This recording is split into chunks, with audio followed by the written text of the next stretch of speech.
But with Hanukkah in the air, you can tell when Hanukkah is in the air because right after Sukkot they start selling sufganiyot, right? And we don't eat those because they're terribly unhealthy. You know that. Right? They call them donuts. Obviously, these people have never been in the United States of America. They have no idea what a donut is. Here, what they do is they take old challah rolls, they soak it in oil long enough that if you put it in a wick, you can recreate the Hanukkah miracle. You understand? And they put in some jelly. Now, the worst thing about these things are everyone knows you shouldn't eat them, but they cover them with enough powdered sugar so it falls all over you. So everyone knows you had a sufganiyah. You see? And if you try to brush it off, it just gives your clothing a glaze. So, you can't get rid of it, So, and if that doesn't work, then all of a sudden the jelly squirts out on top of you, So between the jelly and the powdered sugar, you might as well just give it up. Anyway, so I wanted to speak a little bit about Hanukkah, and I have a unique position. It's very interesting. God has a sense of humor. I'm one of 6 boys. There were no girls in my house, except for my mother, if she was a girl. I don't really know. We never determined. But we were 6 boys, and I have 8 daughters. And yes, indeed. These things have to even themselves out. I was, in fact, going to open my own seminary. I was going to call it Orlovsky. But so I get a uniquely girl perspective on things. Now, you have to understand, because I didn't have any sisters, we didn't have any gender-appropriate jobs in my house. So my mother taught us how to cook and how to clean and how to do laundry and how to do shopping. This Katno Adoris, I could come back on my bicycle pulling a wagon filled with groceries behind me, a shopping wagon. And my brother was able to pull 2 and steer with his feet. I wasn't on that madrega, but, So, of course, my wife, her mother never allowed her in the kitchen because she was only supposed to study. She was raised to be an intellectual. Just shows you that opposites attract. So I, again, I have a whole different perspective. When I was a guest, I was very popular because, my mother's mantra was, it's the maid's day off. So you would right away get up and start clearing off, and that's how we did it. So I would be a guest at someone's Shabbos table, and at the end of the course, I'd start clearing off and, helping to serve. And the husband would always look at me aghast and says, no, my wife does that. I said, I'm sorry, I wasn't raised that way.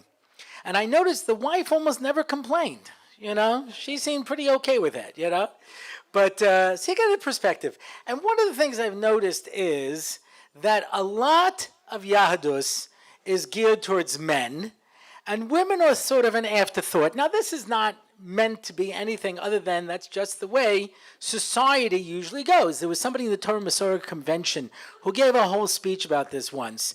He said they were over somebody's house, and it was a widow, and she wanted to say, the Yehiratzon for the Balas Habayis, and there wasn't any printed in the benches back then. It's not because there isn't one; it just wasn't done. It wasn't the normal way of doing things. So because of that, particularly when it comes to shiurim, women are very often given a men's shiur, and then there's a little tagline added on at the end. I'll give you an example. You come to Hanukkah, and a lot of the sichot, a lot of the shmuz and a lot of the ideas that have to do with Hanukkah talk about the power of Torah Sheba'al Peh. And I have been at women's shiurim where the rabbi gets up and he speaks all about Torah Sheba'al Peh and the power of Torah Sheba'al Peh and how Hanukkah is all about the Torah Sheba'al Peh and how the Greeks pushed us to develop the Torah Sheba'al Peh. And that's the idea of olive oils. You have to squeeze the olive in order to get the oil out, and it's all about Torah Sheba'al Peh. And when he's all done, he says, of course, women don't learn Torah Sheba'al Peh, but you can support your husbands. Ta-da! Thanks for coming. And to my mind, I don't. If I was a woman, I wouldn't find that particularly meaningful, right? Now it's not a problem because most of the people weren't listening to him anyway, so it doesn't really matter. But but it's a sad thing. Things have to be geared towards the particular audience. So I want to pick on a particularly woman's relationship to Hanukkah. Because you have to understand, when a moed comes around, it means it's an opportunity. It's a moment in time. Time is not a circle, as the Maharal explains. It's a spiral. You're always coming to the same points, but on a higher level. And it means there's an opportunity. There's a certain koyach that exists in Hanukkah, certain koyach that exists in Sukkot, certain koyach that exists on Purim, and women miss out on almost all these things, right?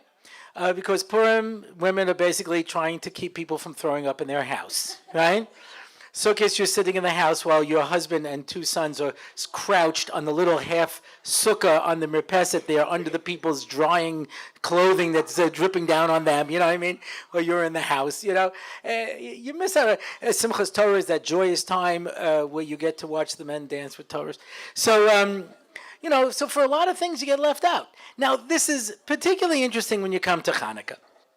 And I'll explain to you why. Women are chayiv in lighting the menorah, right? Women are supposed to light the menorah. It's a mitzvah supposed to have. It's a mitzvah sasei shazman grama, right? And as we know, all positive mitzvahs dependent on time, women are exempt from. So how come when it comes to lighting the menorah, you're supposed to? So the Gemara has this interesting line. It says, Ki af hein ba'oso hanes.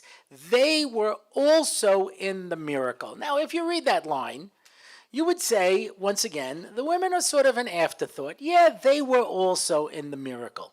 Says the Rashbam, Tosfos brings down the Rashbam, when it says, Ki gam heim hayu ba'oso hanes, it means they were the ikar of the nes.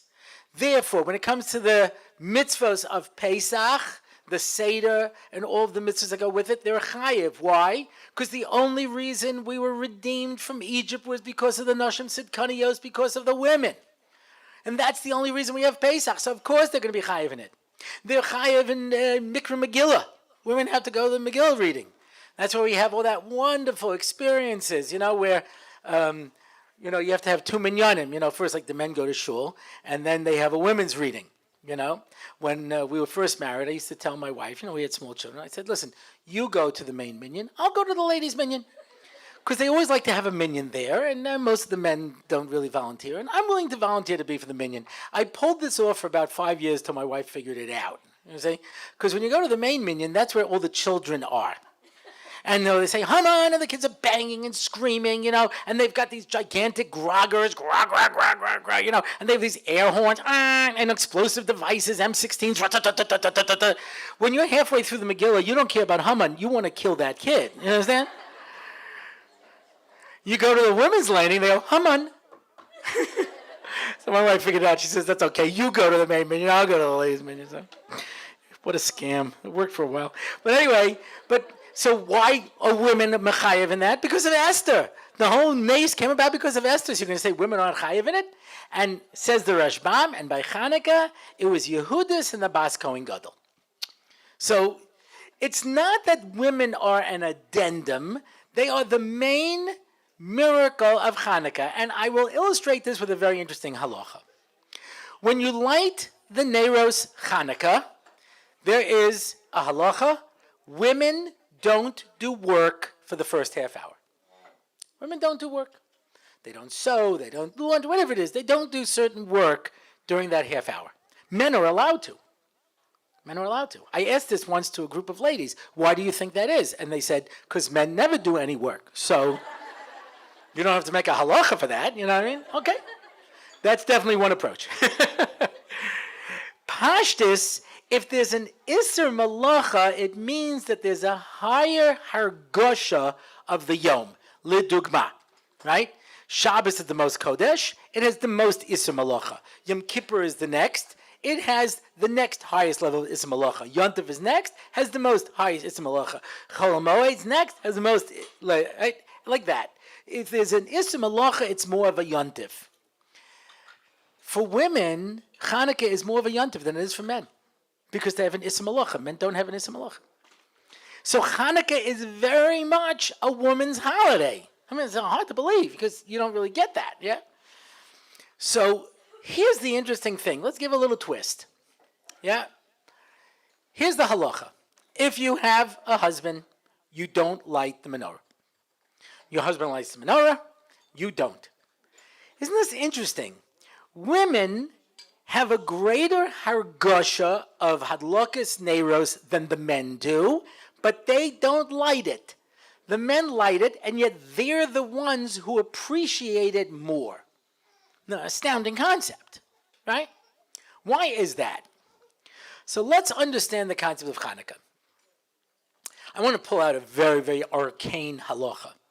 Yeah? I always, when I speak, I say, the most important thing, whatever we're learning, is it has to be relevant to our lives. I speak to students all around the world. People who had 1 hour in a Reform temple on a Sunday morning, to people who went to the finest yeshivas and Beis Yaakovs. And I always ask them, what is the most frustrating thing about your Jewish education? And no matter who I'm talking to, they say the same thing. It's not relevant to my life. It's not relevant. Yeah. Your son comes home, learning Gemara. Abba, why do I have to know this? I don't have an ox, and I'm not planning on buying one. You understand? I don't run through the street with pictures, If I marry a woman, it'll be with a ring, not with a piece of silk of indeterminate value. If I divorce her, it'll be in Basin. I won't throw my get from my roof into her chutzah where it bursts into flames on the way down. And these are all the Gemaras that people were sitting there learning. Yeah? And what does this have to do with my life? And if something's not relevant, it's a problem. And we have to be relevant. I was in a shir once with Moshe Shapiro where he said the following. Lumar manas lasos. Whatever you learn, you have to turn it into action. There's no such a thing as learning something theoretical. If you learn a Rashi, if you do a mitzvah, if you learn a pasuk in Chumash, whatever it is, it's got to touch your life. You got to turn it into reality. And he looked at us and he said, second pasuk in the Torah,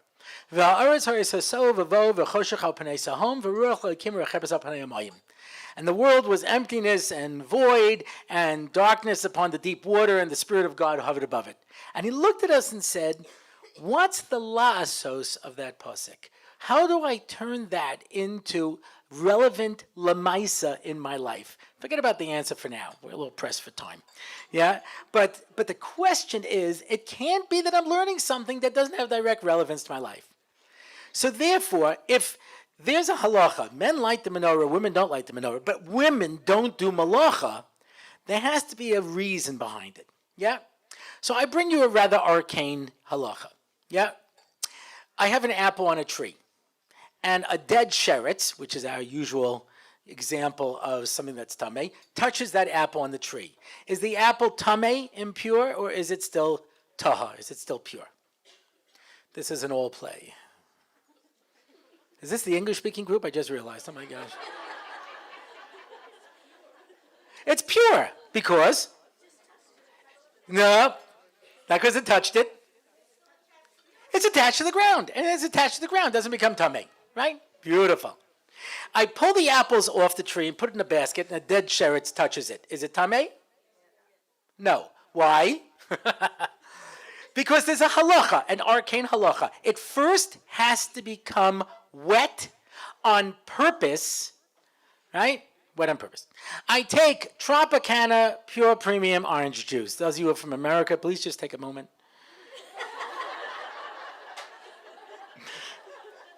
I don't know, there's no orange juice that comes close. You know how it glugs into the, glug, glug, glug. You take a sip and your mouth goes numb, and the sugar, yeah. I pour Tropicana orange juice all over it, and then the sheretz touches it. Is it tamei? No, because Tropicana Pure Premium Orange Juice is not a liquid. Vos? Yeah. The Torah says there are only 7 liquids that are liquids. Yeah? They are known by the mnemonic device as Yad Shochat Dam. Yayin, wine. Dalid, dvash, honey. Yeah? Shin, shemen, oil. Ches, chalav, milk. Tes, tal, dew. Yeah? The last dalid is dam, blood. Yeah? And the last mem is mayim, water. It has to be touched by one of those 7 liquids, or it's not considered Heichal kabel tuma. Very, very arcane. Rabbi Kornfeld wrote a whole series of svarim and insights. He's in charge of the Daf Yomi Institute. And he said to me once, everything in Judaism ties together. If there are 7 mashkim and there are 7 holidays, probably each one of those holidays corresponds to a liquid. Let's see if it's right. Sukkis, water. You say the tefillah for Geshem, you pour water on the Mizbeach, that's an easy one, right? Purim, Wine, right? We all know that one. You do wine because wine is the whole nace came about through wine, etc.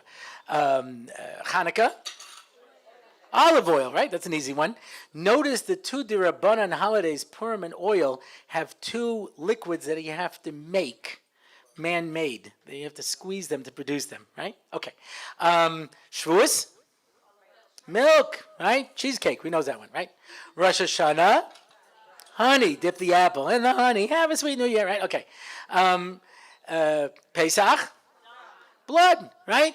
You put the blood on the doorpost. B'damai chayi. You bake your matzahs with the blood of a child. I'm just kidding. I'm kidding.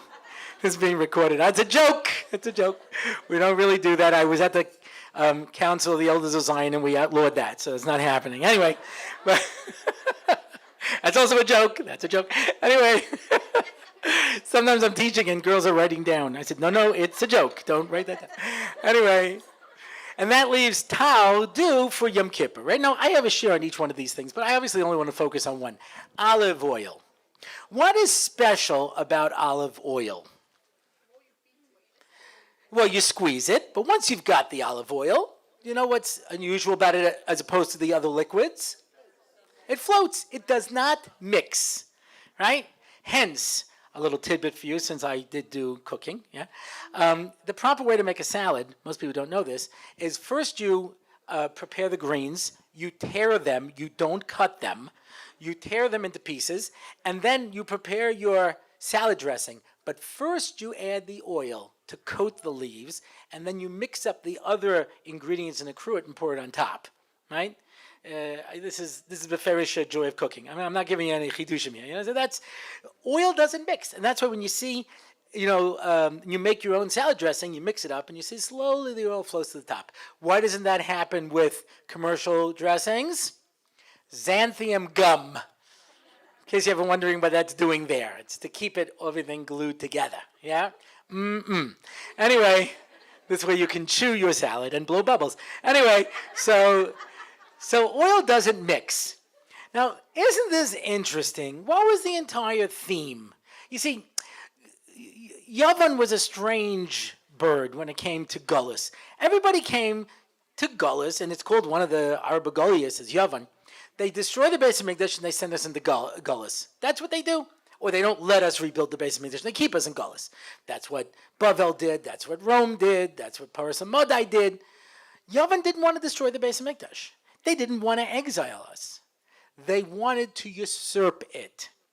And they wanted to say, you Jews are no different than everybody else. 3 days of darkness came to the world when Ptolemy forced us to translate the Torah into Greek. Why? Because now the Torah is not something special. You don't have to go to a rabbi. I put it on my bookshelf of classics. You know, there are these barren review notes on books. You know, if you don't want to actually read the book, you can read the summation. There's one on the Old Testament. You understand? It's a piece of literature. Stick it on the shelf, and that's it. It's not a problem. They wanted to reduce whatever we had, that we are nothing special. We are the same as everybody else. And that's why, what did they do? Yeah? Upartu chomos migdalai v'timu kol hashmanim. What a battle plan. They wanted to break holes in the wall to the base of Mikdash and defile our oil. That was their battle plan. Spartacus, Eradicus, hepatitis, let's go. Tame, and they were matame all of our oil. Phew, that was great. Why in the world would you do that? Because they understood what oil meant to us. Oil doesn't mix. And you Jews want to live separate, and that's not going to happen. You're going to be like us. And they brought to the world sports, theater, university, science, sports, everything that we call culture, they brought to the world. Guess what? People loved it.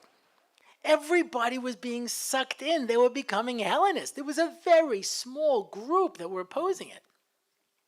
Now, what started the rebellion? What urged the people to do it? I'm going to tell you a very uncomfortable story. Very uncomfortable. Yeah? It was the story of the Bas Kohen Gadol. It's brought down in the Midrash. The Bas Kohen Gadol was supposed to get married, and the Greeks made this rule in order to try to destroy the holiness of the Jewish people, and that is that any bride had to face the fact that the Roman general might show up on her wedding day and have relations with her first. There's nothing you could do about it. That was it. It was that or be killed. And the rabbi said, listen, it's basically a case of rape, so, it's not a problem. And what do? You have to live with the bad situation. So the Bas Kohen Gadol on her wedding hears that the Hegmon is on his way. And she comes out to the smorgasbord without her wedding dress. Somebody said to me, was she wearing another dress? No, she had no dress. Yeah, she came out. Yeah. And you can imagine how scandalized this was. And she says, oh, I forgot. You're a whole bunch of tzaddikim. You're a whole bunch of great people. You wouldn't want to see me like this, but you have no problem turning me over to a Greek general like this. Ooh, them's fighting words. And when the general came, the Kohanim got up and killed him. That was the beginning of the rebellion. You know who started the rebellion? It was a woman. You know why? Because who senses Portso Homos Migdalai breaking down our walls? There's a word for that. That's called pritzis. Who appreciates that most? Women. Because they're the ones who appreciate that there's an idea that I don't want to be out there on display. There's a value to being able to have a certain sense of privacy of what we call tznius. Yeah? I know women almost never hear about this concept of tznius, so I'll introduce it. Yeah? And so they fought to regain the tznius of the Jewish people. We don't want to be with everybody else. We don't want to be mixed together with everybody else. And you know who fought the war? The Kohanim. Why? Because the Kohanim are the next most separate group of people. They have special clothes that they wear, and they're exaggerated. The sleeves have to come all the way down into their hand. The hem has to go all the way down to their feet. Sound familiar? They have a belt 32 amos long. You know how long it takes to put that on in the morning? Next time you complain about your shaitel, you understand? 32 amos, wrapping that around over and over and over again. Yeah? Everything is their clothing is a big thing. They can't eat with everybody. They have to maintain a higher level of kedusha. They eat truma. They have to be tahor. They can't go to funerals. It's unbelievable. They have to maintain this different level. This is how they knew when they did excavations if it was a Kohen's house, because they would find that the kalim, the things in the house were made out of stone. Why? Because they're not makabel tumah, right? A person's tameh, they touch your coffee cup, that's it, you're done. It's tameh. So you have my stone cup, I don't have a problem. You don't appreciate this now. When tumah and tara come back in, you'll first see what that means. Someone is tameh, and women sometimes become tameh. They sit on the couch. Afterwards, you have to take it to the mikveh. They ride in the car. Got to get a drive-through mikveh. You know what I mean? They touch any of the kalim. You have to take them all to the mikveh. You think Pesach's a problem? Forget about it. So here's this poor Kohen, and he's just trying to get through the day. You know what I mean? Don't touch my stuff. That's my chair. Don't sit in my chair. You know what I mean? And to be able to maintain this. And they fought this war for one reason: leave us alone. Upartsu chomos migdalai, they wanted to break down our walls and matame our oil. And you know who led the fight? The women. Says the Chassam Sofer, you know why women don't light the menorah? Because the ikr mitzvah is to light it in the chotzer. So a woman's going to go out onto the street to light the menorah when she's the one who led the fight that we should be more private? It's a contradiction. She senses it greater. She sees that oil floating above the water and the fire, the flame floating above the oil, and she appreciates it more. But it's in order for us to be able to have that sense of privacy of the Jewish people. It's a sad reality. Yeah. I once heard Rabbi Kaufman from Waterbury. Yeah, when he was still in Far Rockaway. I heard him speak once, and he said, my parents may not have been as mitzvah observant as some people are today, but they were proud Jews. There were certain things, Jews do. We're not like everybody else. We behave ourselves. This is something that Jews do. Today, there are people who are very mitzvah observant, but they don't think like Jews.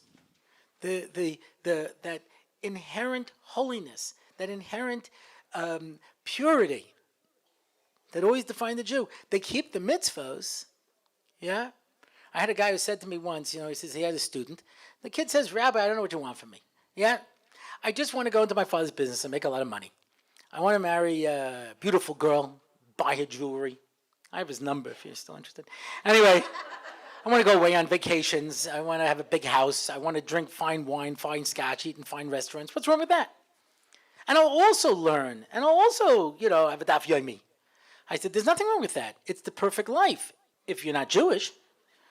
He says, no, but I'm going to learn daf, and I'll learn daf yomi. I said, so you're not Jew, learn daf yomi. This guy at a chavrusa used to learn daf yomi, and one day he gives him an invitation to his son's bar mitzvah. He said, I'd love to come. He said, I want to give you an aliyah. He says, I can't. He says, why? He says, I'm not Jewish. He says, you're not Jewish, but you come and learn Gemara here every day with me. He goes, oh, it's so intellectually exciting. He says, but you come to shul on Shabbos. He says, oh, I enjoy the service so much. He says, but you know that a non-Jew is not allowed to keep Shabbos. He says, before I go to shul on Shabbos, I put a handkerchief in my pocket, so I'm carrying. He says, but we have an Erev. He says, you hold from that Erev?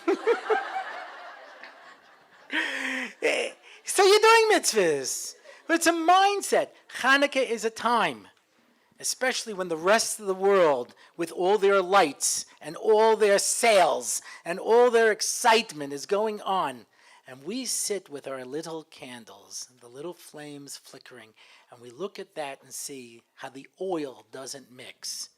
We fought for the right to be separate. We fought for the right to be private. We fought for the right to maintain our dignity.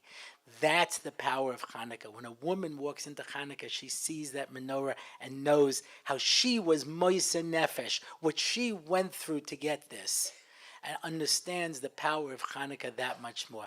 Emir Hashem, when this holy, holy time comes, we should be able to understand that those menorah, those Chanukiot, those candles are burning for you. Ask not for whom the candles burn for you, to paraphrase. Yeah? You're the ones who appreciate the Nes of Hanukkah the most. And Amir Hashem, we should tap into that energy this year to be able to raise ourselves in holiness, purity, Kedusha, and Torah. Thank you very much.